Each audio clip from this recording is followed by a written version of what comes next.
Halo sobat, kali ini Om akan ngebahas series yang berjudul Shooter. Yang dimana, series ini menceritakan seorang penembak jitu yang bernama Bobby Swagger. Ia merupakan seorang marinir yang telah menyatakan dirinya pensiun. Dan mulai kembali membangun kehidupan yang baru bersama keluarga kecilnya, jauh dari hingar-bingar kota.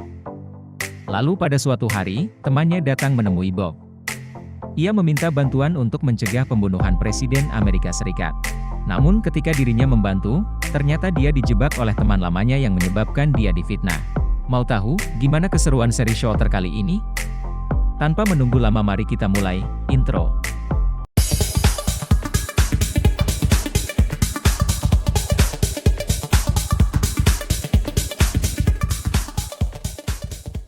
Scene diawali dengan Bobby yang sedang menyamar untuk menyembunyikan identitasnya dari publik, di mana ia mendatangi sebuah toko swalayan untuk membeli beberapa perlengkapan. Namun, saat ia akan membayar, tiba-tiba saja kasir toko tersebut mengetahui jika Bobby adalah buronan. Dan ia berpura-pura untuk mengecek terlebih dahulu stok barang yang Bobby tanyakan. Akhirnya ia mencoba untuk menelpon. Tetapi sayang, Bobby mengetahui hal tersebut, dan langsung menghentikan wanita itu agar segera menutup teleponnya. Bobby mengatakan jika ia takkan menyakitinya. Tapi tiba-tiba saja seorang laki-laki muncul dengan membawa sebuah senjata dan mengancam Bobby. Dia menyuruhnya untuk melepaskan kasir itu, tetapi Bobby tak mengabulkan permintaannya. Dan ia mencoba untuk mengalihkan fokus lelaki tersebut. Bobby mencoba menebak senjata yang dipakai lelaki itu pegang, dan mengatakan jika akibat tembakan senjata itu, maka mengenai wanita yang sedang ia pegang.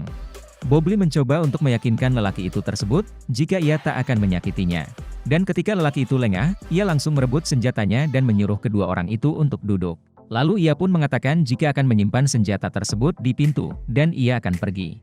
Kemudian scene berpindah kepada Bobby yang sedang mengintai Ishak. Ia melakukannya dan bertanya siapa yang membayarnya. Ishak menjawab pertanyaan Bobby, dan justru menyuruhnya untuk membunuh langsung karena ia tahu jika Bobby sedang membidiknya. Namun Bobby mengatakan, ia akan membiarkan Ishak hidup. Karena keluarganya masih hidup, dan jika ada keluarga yang terluka, maka ia tak akan segan untuk membunuh Ishak. Bobby juga mengatakan jika ia telah mengetahui bagaimana Ishak menjebaknya. Dan semua orang yang terlibat akan ia habisi. Lalu Bobby memberikan sebuah peringatan dengan menembak ponsel Ishak yang sedang dipegangnya. Dan itu membuat dirinya terkejut. Setelah itu Ishak bekerja sama dengan tim FBI, untuk menjadikan Bobby bagai buronan. Ishak menjelaskan jika Bobby adalah seorang penembak jitu. Keahliannya adalah menyamar, dan hal itulah yang akan ia lakukan untuk tetap bertahan hidup. Bobby adalah salah satu orang yang patut untuk mereka takuti. Dan karena hal itu, ia menyuruh tim FBI untuk tetap berhati-hati dalam mencari keberadaan Bobby. Kemudian ia pun mendatangi tim yang telah menjebak Bobby, di mana di sana terlihat Jack Penn.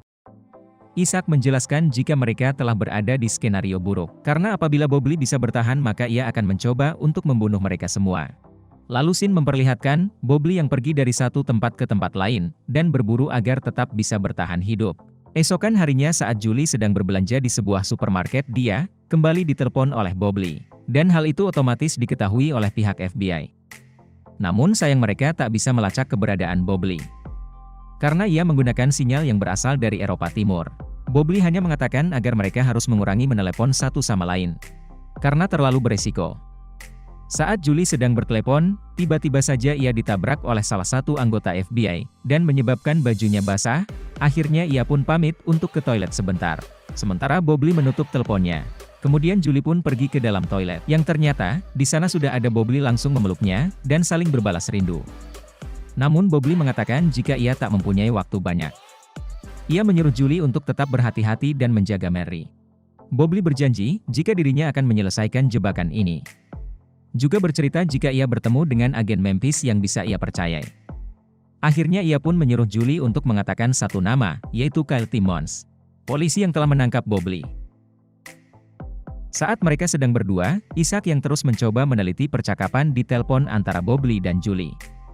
Tiba-tiba saja merasakan keanehan, dan ia langsung mengatakan jika Bobby berada di dalam toilet. Pihak FBI pun langsung mendobrak pintu toilet. Namun saat mereka buka, ternyata Bobby sudah menghilang. Karena Bobby berhasil kabur dan telah melumpuhkan seorang perwira polisi yang menemukannya. Setelah kejadian itu Julie diinvestigasi, karena telah berhasil membantu buronan kabur. Bahkan Julie diancam oleh Ishak akan menjadi tersangka. Ia bertanya apa yang Bobby bicarakan. Namun Julie tetap bungkam, mulutnya rapat-rapat, hingga akhirnya Memphis sayang harus turun tangan. Ia mendekati Julie, dan bertanya apa yang Bobley bicarakan. Karena ia merasa percaya, Julie pun bertanya tentang Kylie Timmons. Memphis menjawab, jika Kylie Timmons adalah polisi yang menembak Bobley. Dan Julie mengatakan ia bukanlah seorang pahlawan. Kemudian Julie pergi dari lift. Lalu scene berpindah pada Bobley yang menelepon Casper, orang yang Alex suruh jika sewaktu-waktu Bobley membutuhkan bantuan.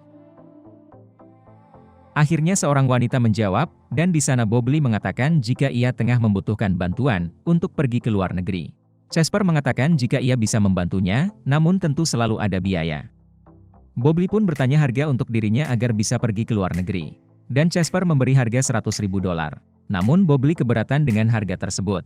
Kemudian, scene kembali berganti pada Memphis yang bertemu atasannya, untuk meminta izin agar menginvestigasi seorang polisi, yang bernama Kylie Timmons. Awalnya Howard mengizinkannya, karena ia mengira jika Bobley berhayal. Namun, Memphis bersikeras untuk menginvestigasinya. Hingga akhirnya Howard mengizinkannya. Dengan syarat ia harus menemui Bobley langsung. Lalu Memphis menyamar menjadi wanita biasa dan pergi ke sebuah klub, di mana ia bisa menemukan Timmons. Seperti yang kita tahu juga, Timmons telah dianggap sebagai pahlawan, karena telah berhasil menangkap Bobley Swagger, yang terindikasi telah membunuh Presiden Ukraina. Maka dari itu, saat bertemu dengan Memphis ia memamerkan dirinya. Yang berkata jika ia memiliki insting yang sangat bagus saat menangkap Bobley. Namun semua itu berhasil Memphis bongkar, setelah ia bertanya posisi Timmons saat Presiden berada di kota. Timmons mengelak jika dirinya sedang berpatroli. Namun Memphis mengetahui jika Timmons tak biasa bertugas di sana. Setelah dicecar beberapa pertanyaan, Timmons pun mulai panik. Dan Memphis bertanya untuk terakhir kalinya yaitu, apakah kau sungguh menembak Bobley? Sembari menunjukkan lencana FBI-nya. Dan Timmons pun tak menjawab lalu ia pergi. Lalu scene berpindah pada Bobley yang tengah pergi ke pusat kesehatan khusus marinir. Di mana ia bertemu dengan teman lamanya yang bernama Bigron. Ia membutuhkan jasanya untuk memberikannya beberapa perlengkapan. Namun, Bigron mengatakan jika ia tak bisa membantu. Terlebih karena sekarang Bobley adalah seorang buronan. Kemudian Bigron menyuruh Bobley untuk pergi karena ia menghormatinya. Akhirnya karena tak bisa membantu, Bobley pun pergi. Dan di luar, kepolisian serta FBI telah mengepung tempat tersebut. Tetapi saat Bobley akan pergi, tiba-tiba saja Bigron mendatanginya, dan memberikan barang yang Bobley butuhkan. Akhirnya ia pun pergi dan berhasil mendapatkan apa yang ia butuhkan. Lalu scene berpindah pada Timmons yang disekap oleh Jack Penn. Karena mereka sudah mengetahui jika Timmons berbicara dengan Memphis, yang merupakan seorang anggota FBI.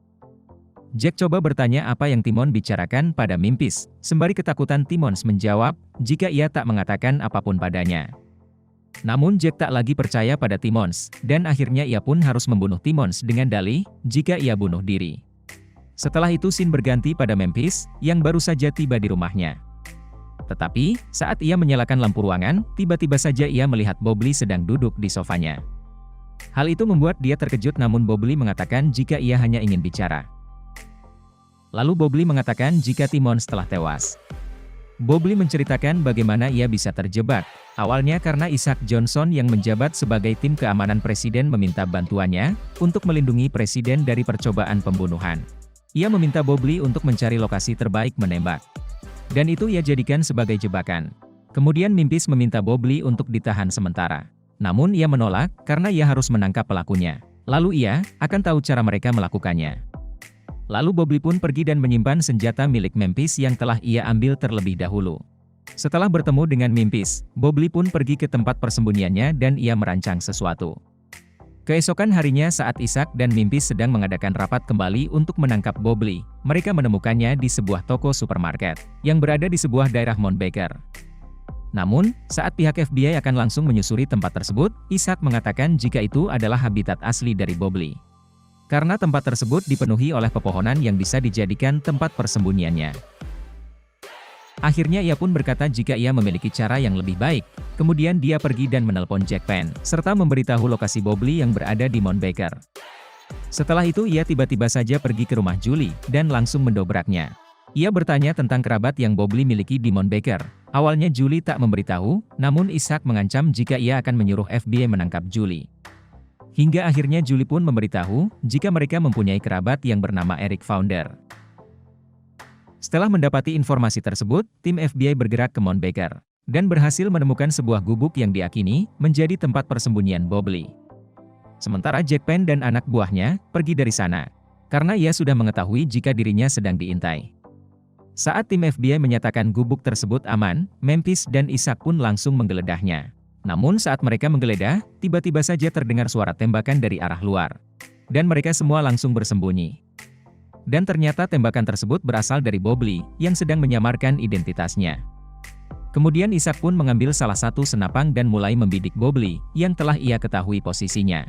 Saat Bobley lengah, Isaac langsung menembakkan senapannya dan tiba-tiba sebuah benda yang dekat dengan Bobley meledak dengan sangat kencang. Setelah itu mereka menghampiri benda tersebut, dan menemukan beberapa anggota tubuh yang diakini milik Bobley. Tim FBI memberi selamat pada Isaac karena telah berhasil menangkap Bobley meskipun dengan kondisi tidak utuh. Kemudian berita menyebar dengan cepat, di mana pihak media mengabarkan jika buronan Bobley Swagger telah ditemukan terbunuh. Dan hal itu diketahui oleh Julie. Kemudian ia juga bertanya pada Mary soal cerita Musakola yang sering ayahnya sebutkan. Mary mengatakan jika di cerita tersebut, ayahnya menyelamatkan Isaac Johnson, namun itu bukanlah bagian terbaiknya. Karena bagian terbaik dari rangkaian cerita tersebut adalah saat ayahnya menjadi hantu. Kemudian scene pindah pada Memphis yang sedang menginvestigasi tempat persembunyian Bobley, di mana ia tiba-tiba ditelepon olehnya yang telah dinyatakan mati. Bobley mengatakan jika ia mempertaruhkan hidupnya. Dan ia meminta izin pada Memphis agar dirinya mengentaskan ini semua. Bersambung.